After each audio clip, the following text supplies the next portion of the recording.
이번 달 초 우리나라 인터넷 방송 영성 BJ가 캄보디아로 여행을 갔다가 이틀 만에 숨진 채 발견됐습니다.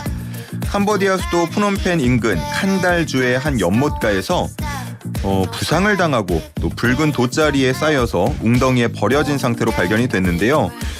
현재 칸달주에서 병원을 운영하던 30대 중국인 부부가 살해 그리고 고문 혐의로 기소가 되었습니다만 고문 혐의에 대한 자세한 내용은 알려지지 않아서 이 사망 원인을 두고 미스터리가 계속 쌓여가고 있습니다. 이 내용 그리고 오늘 오프닝 때 말씀드렸던 부산 돌려차기 가해자의 반성문과 관련한 내용 함께 정리해보겠습니다. 한국형사법무정책연구원 승재현 선임연구위원 함께합니다. 안녕하십니까? 네네, 안녕하십니까? 예. 자, 오늘 두 가지 사건을 다루게 될 텐데 먼저 우리나라 한 BJ가 캄보디아에서 사망한 사건.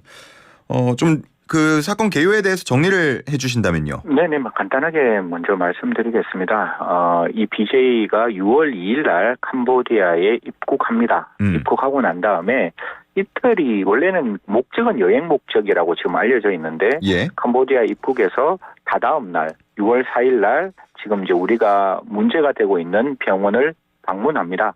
병원을 방문하는데 어제 모든 그 언론에서 나와 있는 그 영상을 보면 CCTV가 나온 영상은 그냥 평상복 차림으로 병원에 갑니다. 병원에 가고 그 다음 날까지 강간무소식에다가 6월 6일 날 이제 변사체로 발견이 되었습니다. 많은 의문점이 드러났죠. 방금 우리 앵커가 진행자가 말씀 주셨다시피 병원에 갔는데 그 다음 천에 쌓여서 원래 이게 병원이 칸달주에 있었다는 설도 있고 캄보디아의 시내에 있었다는 설도 있는데 저는 캄보디아 시내에 있는 병원에 가고 그 병원에서 치료받다가 그로부터 1시간 정도 떨어져 있는 칸달주에 이제 사체가 유기되는 걸로 저는 그렇게 알고 있는데요.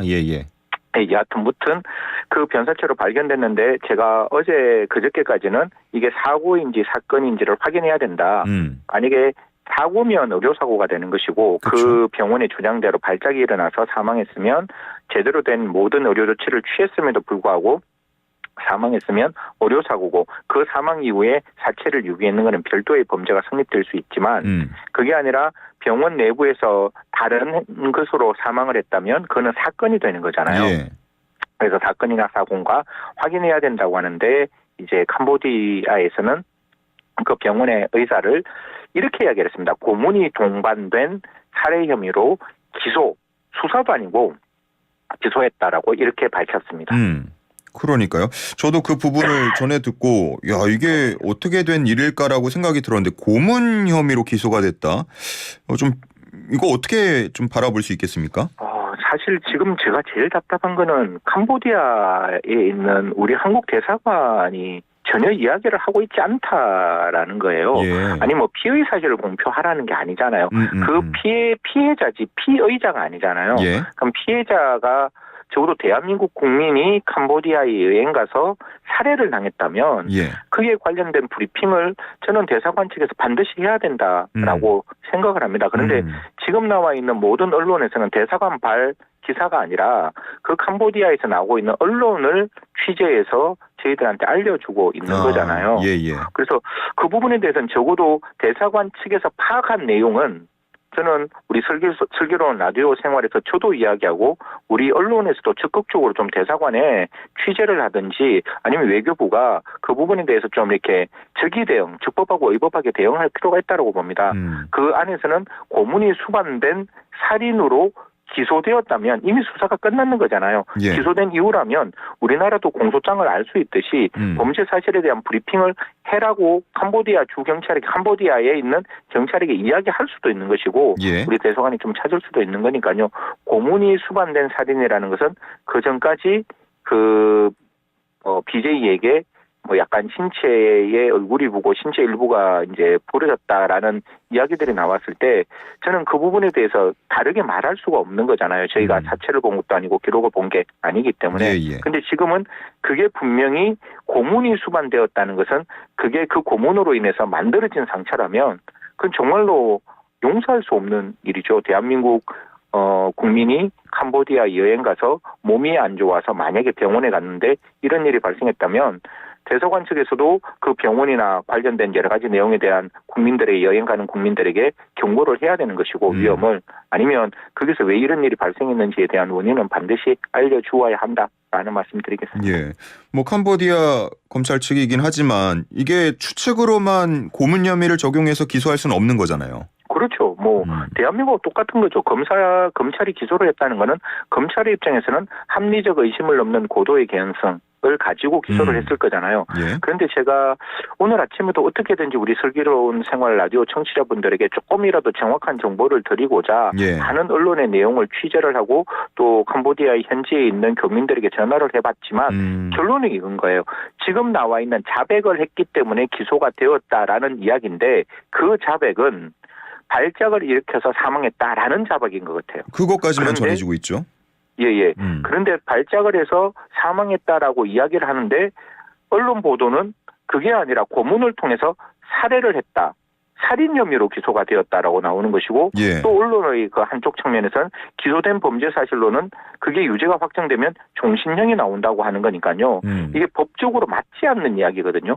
의료사고로 발작해서 사망했다고 자백했는데 죄명은 고문을 동반한 살인이고 그 살인죄이기 때문에 결론적으로 종신형을 받을 것이다라고 이야기를 하는데 이 부분도 저희는 그 안에 있는 내용을 현장에 가서 취재를 못하지만 다시 한번 돌아갈 수밖에 없는 이야기인데요. 대사관에서는 이런 좀 오보와 추측성 기사가 대한민국 영역 내에서 계속 이렇게 흐르고 있다면 예. 이 부분에 대해서는 좀 대사관이 정확하게 설명을 한다든지 아니면 대한민국 국민은 어느 나라에 가서 피해를 입더라도 대한민국 국민으로서 보호받아야 될 기본적인 기본권이 있습니다. 예. 그러면 경찰이 됐건 검찰이 됐건 사정당국에서 이 사건이 어떤 건지를 좀 검토하고 만약에 문제가 있다면 그 문제에 대해서 국제사법공조, 형사사법공조를 할 수 있습니다.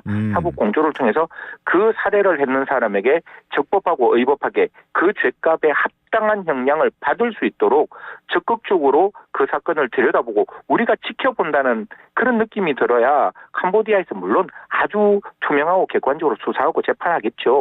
하지만 더 우리가 옆에서 지켜본다는 그런 어떤 시선을 두고 있다면 보다 정확하고 빠르고 신속하게 수사와 재판이 수단은 끝났으니까 재판이 진행되지 않을까 그렇게 말씀드리겠습니다. 예. 말씀을 뭐 해주셨습니다만 저도 이 사건을 보면서 궁금한 게 어떤 병원이었는지 왜 네. 가게 됐는지 뭐 정말 의문점이 한두 가지가 아니라서 이게 좀 수사가 잘 이루어지고 또 알려질 부분들은 알려지고 해야겠다라는 생각이 들었는데 일반적으로 우리 국민이 해외에서 이렇게 피해를 입으면요.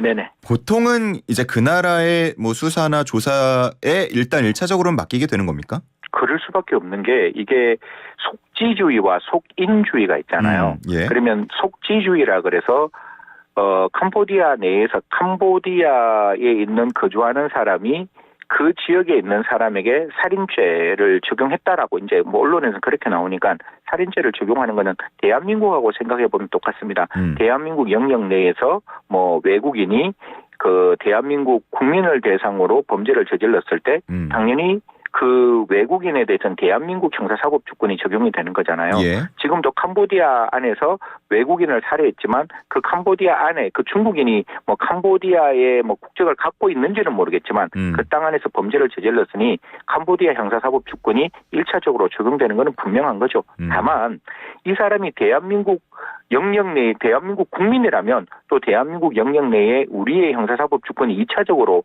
적용될 수 있어서 그 나라에서 처벌받고 대한민국에 추방했을 때 대한민국에서 또 처벌할 수는 있습니다. 그런데 이거는 가해자가 아니라 피해자니까 피해자라면 오히려 더 적극적으로 그 캄보디아 내에서 일어난 수사와 재판 단계에서 무엇이 있는지 특히 캄보디아도 제가 봤을 때 정상적인 국가잖아요. 아주 여행객도 많이 가고 제대로 된 어떻게 보면 올바른 국가 중에 하나니까 재판은 분명히 공개 재판이 된다라고 저는 확신하고 있습니다. 그러면 공개 재판을 한다면 적어도 그 공개 재판에 그 대사관 직원이 가서 도대체 무슨 사건인지를 확인해야 되지 않을까. 라고 저는 생각할 수밖에 없는 거죠. 알겠습니다. 사건 내용으로 조금 더 들어가 보면 지금 숨진 여성의 CCTV 마지막 모습이 공개됐다고 하는데 시신 유기 현장에서 발견됐던 옷이랑 같은 옷이었다고 하고요. 뭐 편안한 차림 앞서서 말씀해 주신 것처럼 혼자 건물에 들어가고 있는 모습이 공개가 됐습니다. 이 좀 의아했던 게 만약에 정말 고문을 하고 살해를 하고 한 거라면 이게 그 웅덩이에 붉은 돗자리를 싸서 유기를 했을까? 이 부분에서 좀 의문이 좀 남거든요. 저는 한 3가지 정도에 대해서 좀 우리 언론도 잘 좀 취재를 해주시고 그다음에 대사관 측에서도 그 캄보디아에게 좀 적극적으로 이야기를 했으면 좋겠는 게 들어가는 모습이 급하지 않아요. 지금 피해자가 들어가잖아요. 그러니까 들어가는데 그냥 일상복 차림으로 들어가죠. 우리 앵커께 물어보겠습니다. 외국에 가서 병원에 잘 가십니까? 뭐 아프면? 특별한 일이 없으면 안 가죠. 그렇죠. 어떻게든지 국내에 돌아온다는 게 첫 번째. 너무 몸이 아프면 야 여행 일정 취소하자. 난 집으로 갈래. 그쵸. 라고 돌아오든지 아니면 컨디션이 그렇게 뭐 썩 좋지는 않지만 여행을 할 수 있는 정도라면 약국에 가서 타이레놀 그러니까 진통제와 같은 아주 일상 상비약을 먹는 거지. 일반적이죠. 그렇게 일반적으로 병원에 가는 건 아니거든요. 그러면 정말로 병원에 간다면 정말로 위급한 상황이잖아요. 내가 도저히 여기서 더 이상 집에 갈 수도 없고 상비약으로 해결되지 않을 때 병원을 가는 건데 아까 그 모습을 보면 분명히 급하지는 않는 모습이었어요. 그러니까 그 사경을 헤매는 모습은 아니었고 여기서 두 번째 그러면 그렇게 천천히 들어갔다는 것은 그 병원을 알고 있었을 수가 있는 거예요. 미리 그 병원을 가야겠다고 지정을 하고 갔다. 생각하고 가니까 이건 추측의 이야기지만 그렇게 가는 거였고 그러면 그렇게 간다면 지금 나중에 우리가 이야기하겠지만 과연 지인이 무섭고 두려워서 이야기를 안 할 수는 있지만 이제는 그 지인이 이 사건과 전혀 관계없는 사람이라는 게 명확해졌잖아요. 왜냐하면 피의자가 살인을 했는 사람이 중국인 의사라는 게 밝혀졌으니까 그러면 피해자가 그 앞뒤에 있는 상황을 좀 이야기를 해줘야 되고 그래서 병원에 그렇게 천천히 들어갔고 두 번째는 고문을 했다라고 이야기가 나오잖아요. 그럼 앵커께 물어볼게요. 그냥 사람에게 치정 사건이라든가 현금을 뺏기 위해서는 그 사람을 협박해서 그 사람의 생명을 빼앗으면 되죠. 그럼 고문이라는 거는 무엇인가를 받아낼 수 있는 자백이 필요했을 때 고문을 하는 거잖아요. 그리고 고문이라고 이야기할 때 제가 이 사건을 너무 조심스럽고 너무 두려워서 말하는 하나하나가 조심스러운데 그냥 나와 있는 팩트 그 단어 그 자체로 설명드리면 고문이라는 거는 받아낼 무엇인가의 정보가 있을 때 하는 거예요. 그런데 그 정보가 뭔지는 모르겠어요. 그게 그 BJ가 가지고 있는 또 다른 금전적인 뭐 돈을 더 찾기 위해서 협박을 했는 건지 아니면 국내에 있는 사람들에게 돈을 보내달라고 협박을 했는 건지는 모르지만 여하튼 고문을 했다는 점이 왜 고문을 했는지는 캄보디아 경찰이 반드시 살펴야 되는 것이고 법원 내에서 반드시 알아봐야 되는 내용이겠죠. 그리고 방금 마지막 질문 주셨다시피 그러면 그렇게 사람을 무참하게 살해하고 난 다음에 그로부터 1시간 정도 떨어져 있는 칸달주에 가서 그냥 어떻게 보면 웅덩이 그러니까 연못 근처에 그냥 버렸는 거잖아요. 빨간색 천에 싸서. 그래서 그 가는 중에 뭐 신체 일부가 부러졌는지 아니면 가는 과정에서 마찰이 일어나서 얼굴이 부었는지는 모르겠지만 그렇게 사체를 함부로 유기를 했다는 것은 발견되지 않을 수 있는 상황을 이 사람들이 예견하지 않았을까. 제일 처음에 우리 BJ가 누군지를 밝혀지지 않았잖아요. 그렇기 때문에 캄보디아 이거는 모르겠습니다. 이것도 참 조심스러워서 다른 나라의 형사사법 주권과 다른 나라의 시스템이라서 제가 되게 두려운데 이게 발견되지 않을 수 있는 상황이었는지도 몰라요. 그냥 그렇게 사체를 버려도 이게 외국인이고 얼굴이 부었고 사체 일부에 대한 어떤 그 증거가 명확하지 않다면 그리고 그 중국인이 혼자 온 여행객이라고 생각했다면 그 사람의 신원이 밝혀지지 않을 수 있다는 뻔뻔한 생각에 그냥 그렇게 버렸을 수도 있지 않을까. 제가 칸달주라는 곳이 정확하게 어떤 주인지는 모르겠지만 분명히 그 프놈펜 시내보다는 사람의 인적이 드물 수 있는 부분이고 그렇게 본다면 한 3가지 측면. 그렇게 갔을 때 그렇게 아프지 않았다. 그리고 고문이었다면 무엇인가의 정보가 필요한 게 있었다. 3번째, 그렇게 1시간 정도 바깥에서 버렸다면 충분히 사체가 버려지더라도 인적 동일성이 확인되지 않을 수 있는 가능성을 그 사람들은 인지하고 있었을 것이다. 라는 제가 갖고 있는 개인적인 의견을 밝혀드리는 겁니다. 알겠습니다. 저희가 두 번째 주제도 있는데 넘어가기 전에 그래도 질문 하나만 더 드릴게요. 그 말씀해주신 것처럼 지인과 함께 이제 출발을 했고 현재도 있었는데 보통 이런 사건이 벌어지게 되면 뭐 참고인 혹은 네. 뭐 또 다른 그 이유로 좀 지인도 조사를 하는 경우도 있지 않습니까? 불러서? 제가 지금 이 부분에 대해서는 뭐 그 지인한테 제가 뭐 압력을 행사하는 것도 아니고 그 지인이 이 범죄 첫 번째도 말씀드렸잖아요. 뭐 이 사건과 관련된 사람이라고 이야기를 하는 것도 아니고 다만 우리가 보편적인 인지상정이라는 게 있잖아요. 예. 다시 한번 또 앵커께 다시 제가 질문을 드릴 수밖에 없는데 앵커 혹시 두 명이 외국 여행 갈 때 친한 사람과 갑니까? 아니면 굉장히 그냥 서먹서먹한 사람과 여행을 가십니까? 친한 사람하고 가야죠. 아주 친한 사람과 두 사람만 가는데 단체 여행이 아니라면 아주 친한 사람과 가겠죠. 예. 그리고 언론에 나와 있는 여러 가지 언론 보도를 종합해 보면 따로 방을 정하지는 않았는 것 같아요. 한 방에서 같이 숙식을 했는 것 같아요. 예. 느낌상. 그러면 한 방에 같이 숙식하는 정도라면 더 친했다고 우리는 추단할 수 있는 일이잖아요. 그렇죠. 자, 그러면 여기서부터 상식을 제가 한번 이야기를 하겠습니다. 아침에 친구가 나갔어요.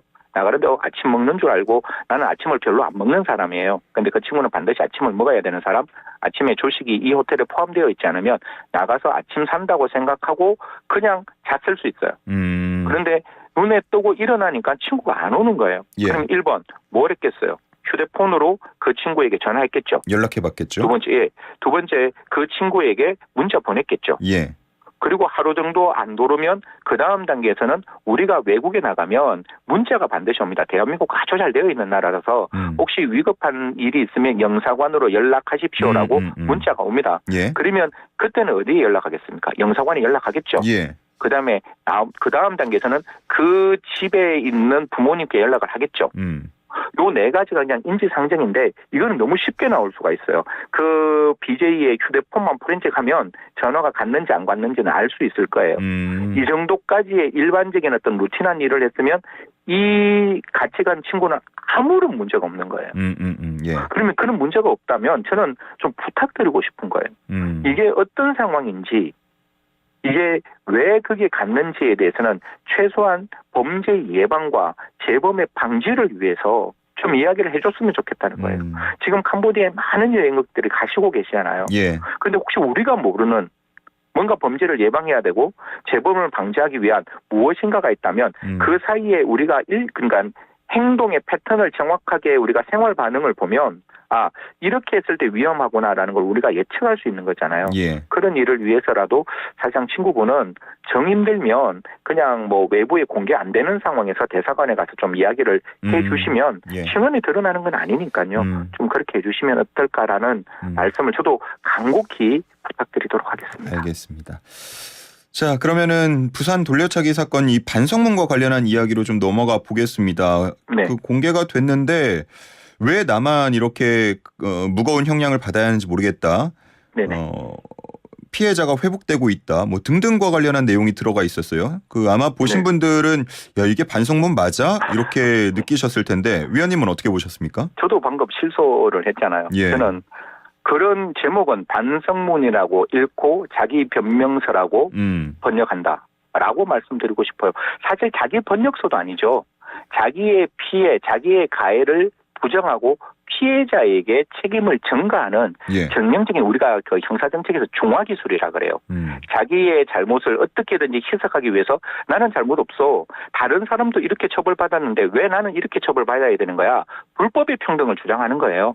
야, 저 사람도 저래 받았으면 나도 약하게 처벌받아야지. 왜 나는 강하게 처벌받는 거지? 그리고 그 피해자는 지금 잘 먹고 잘 사는데 왜 나는 이 교정시설에서 이렇게 힘들어야 돼?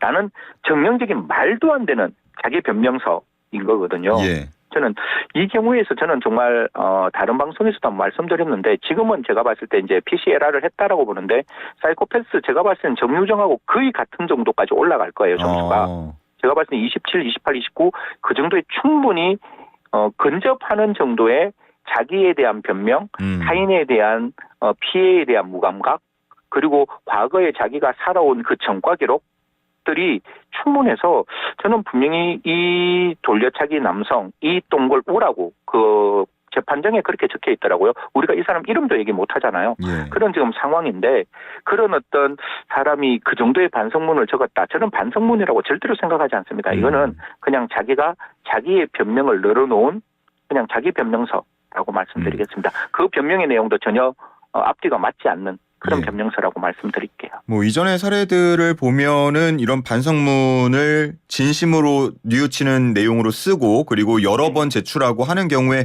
일부 감형 사유가 되는 경우가 있는데 이렇게 죄의식 없어 보이고 반성문이라고 부를 수도 없는 반성문을 낸다. 이런 거는 뭐 형량이 더해지는 경우는 없죠? 안 되죠.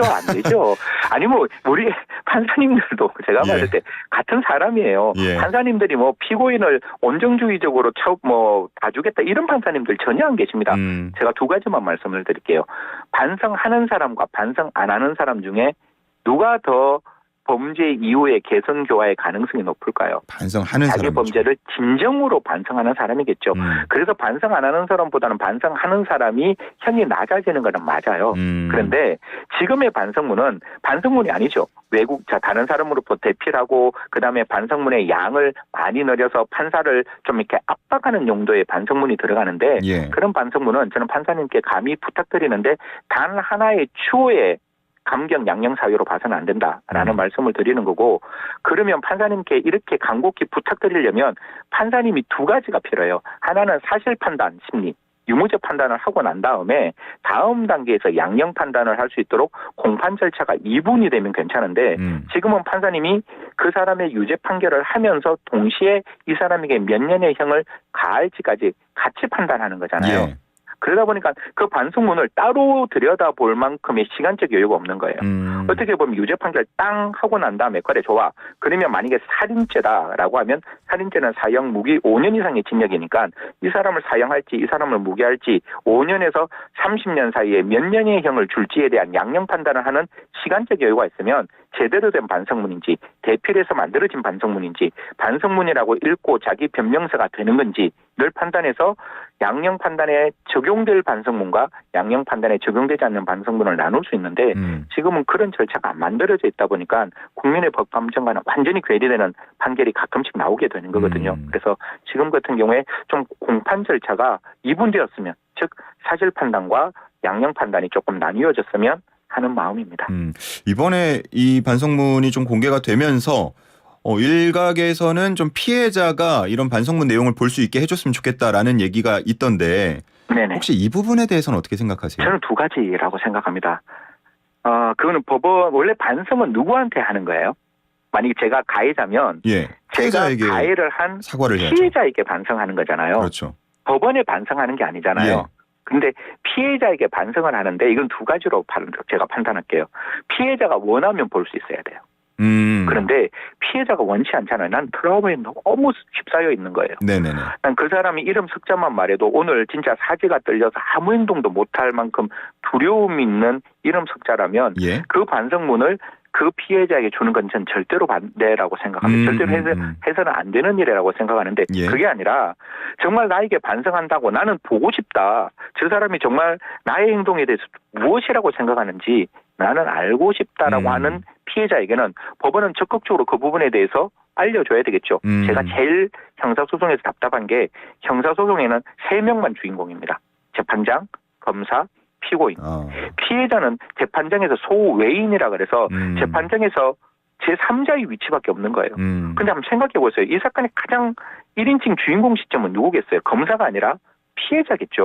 그 피해자의 마음을 대신하는 게 검사란 말이에요. 그런데 검사도 사람마다 다 다르다 보니까 피해자의 마음을 온전히 받아서 공판장에서 피해자의 마음을 알려주는 검사도 있지만 그게 좀 부족할 수도 있잖아요.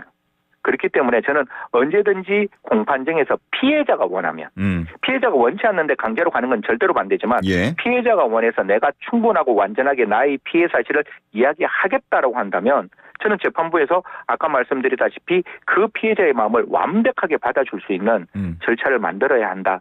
이게 소송 지연하고는 관계없는 것 같아요. 피해자가 원하면 피해자가 원하는 데까지 공판정에서는 좀 피해자의 말을 들어주는 사법 절차가 되었으면 좋겠다는 말씀드리겠습니다. 알겠습니다. 자, 시간이 다 돼서 오늘 여기까지 듣겠습니다. 오늘 말씀 감사합니다. 네, 고맙습니다. 지금까지 승재현 위원과 함께했습니다.